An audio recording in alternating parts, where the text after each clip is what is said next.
साल जब मैं यहाँ आया था तो हज़रत साहब ने इस बचत बाज़ार का इब्तिदा मेरे साथ मिलकर किया, और आज हैरत की बात मेरे लिए थी कि एक दिन भी ये बाज़ार बीच में बंद नहीं हुआ। और हैरान कुन एक और बात भी है कि इसमें ज़कात के पैसे शामिल नहीं हैं। तो जो सफ़ेद पोश लोग हैं, मिडिल क्लास के लोग हैं, उनको मैं ये खुशखबरी दे रहा हूँ कि अगर इस माह रमज़ान में ही आप देख लें कि अगर किसी मशरूबात की बोतल की कीमत 450 है तो यहाँ 250 है। अगर मार्केट में प्याज 200 रुपये मिल रही है तो यहाँ पर सैलानी वालों ने आप लोगों के लिए एहतमाम और इंतज़ाम किया है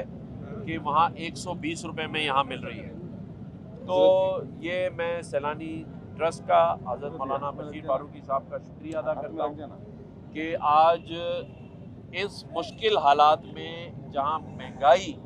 लोगों की कमर तोड़ रही है, जहाँ मिडिल क्लास का शख्स अपने बच्चों के लिए इफ्तार का इंतज़ाम नहीं कर पा रहा,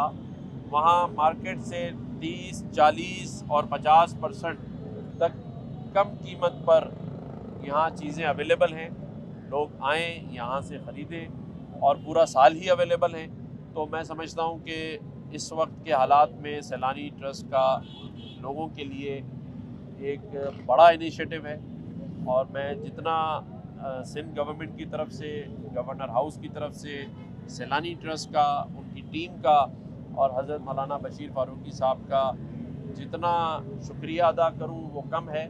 और इसके साथ साथ सैलानी ट्रस्ट बहुत सारे काम ऐसे कर रहा है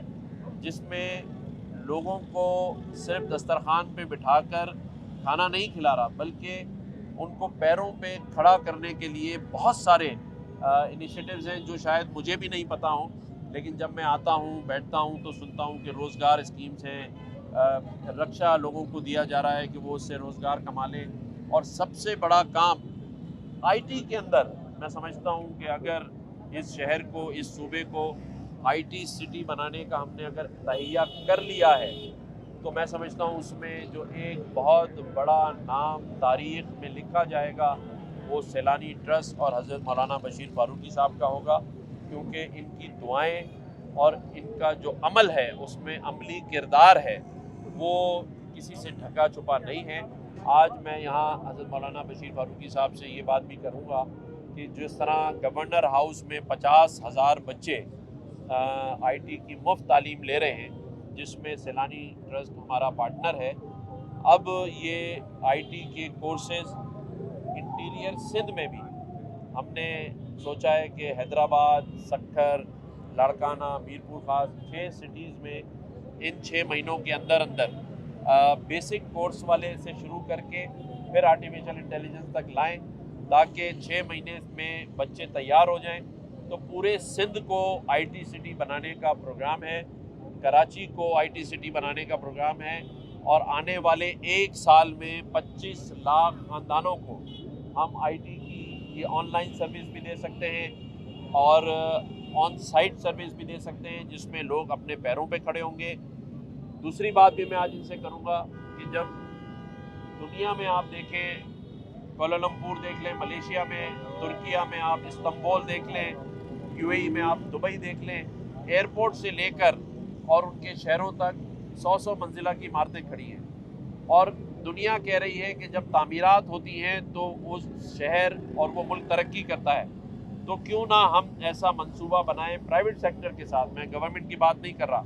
कि कराची एयरपोर्ट से लेकर और पूरे कराची तक हम 100 बिल्डिंगें बनाने का प्रोग्राम बनाएं बिल्डर्स के साथ, और वो 100 बिल्डिंगें 100 मंजिला हो। तो आप देखें शहर में रोज़गार खुद ब खुद निकल आएगा, और ये मुमकिन है। इसके लिए हमें आईएमएफ के पास नहीं जाना है, आईटी के काम के लिए हमें आईएमएफ के पास नहीं जाना है, मेहनत करने के लिए हमें आईएमएफ के पास नहीं जाना है। हाँ, आईएमएफ के पास तो अच्छा लफ्ज़ नहीं है, मैं क्या कहूँ, कि वो जो कहते हैं कि जब आदमी को कोई काम ही ना करना हो और उसने ठान ली हो कि बस बैठे हुए खाना है, तो फिर आईएमएफ के पास जाना है। अगर खुददार कौम बनकर भारत का मुकाबला करना है, दुनिया का मुकाबला करना है और अपने लोगों को पैरों पे खड़ा करना है, तो हमें आईटी को पैरों से पकड़ना होगा। आईएमएफ के पैर नहीं पकड़ने, आईटी के पैर पकड़ने हैं। अगर अपने पैरों पे खड़ा होना है तो डेवलपमेंट करनी है। हमें अपने मजदूर के पैर पकड़ने हैं कि वो मेहनत करेगा और ये पहिया चलेगा तो ही हम सब खुशहाल हो सकते हैं। वरना